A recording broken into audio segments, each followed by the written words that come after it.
and our last caller from the UK. Are you there, David? Hello. Hello. Yes. Hi, David. I can hear you. Very good. Probably a bit of a chewy question for the end of the show, but I'll try and I'll cut all the preamble and go straight to the question. Please Basically, do. Yeah. Something I've been thinking about quite a lot, that a lot of physicists and computer scientists and mathematicians are anticipating quite soon, by a lot of accounts, AI and really complex simulations of, maybe even the universe, but certainly worlds or parts of civilization.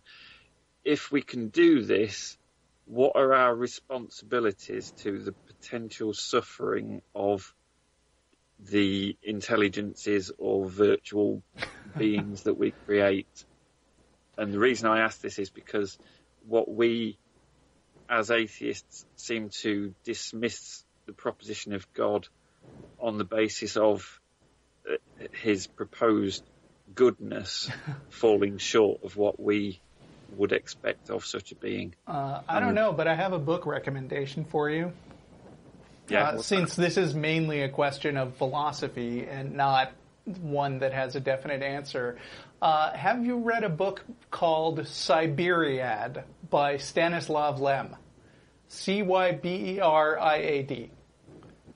No, I've not. You should check that out. Stanislav Lem was a science fiction author from the 60s, and Cyberiad is about a couple of robots who are intelligent, and they travel around the universe helping other inhabitants of the universe.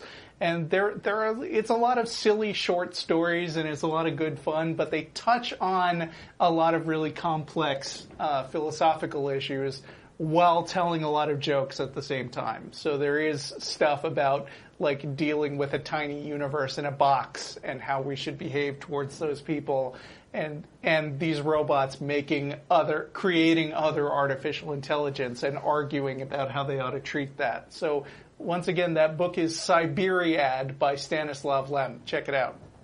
Got you. Cool. And I'm not sure I have more to add here.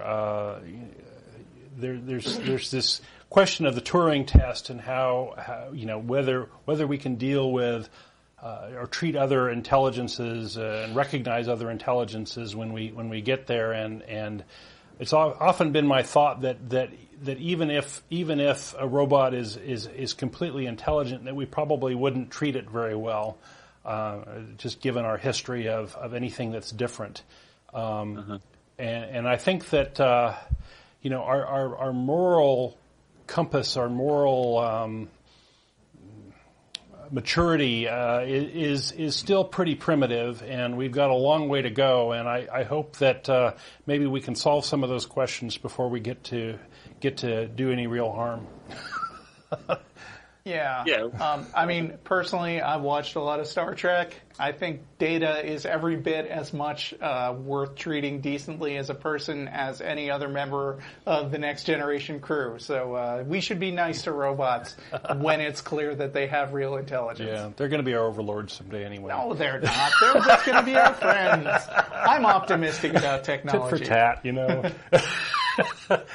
All right. That we kind of always sort of sort out these moral issues a bit too late when people have already suffered. It just seems like it's one of those things that if we can see it coming way ahead of time, then should we not have those conversations? There's been a lot of good writing on it. It's just that it's mostly been science fiction up till now. Yeah. Anyway. Yeah. So good point. But maybe we should wrap it up. Thank you very much for your call. Yep, thanks. That's our show.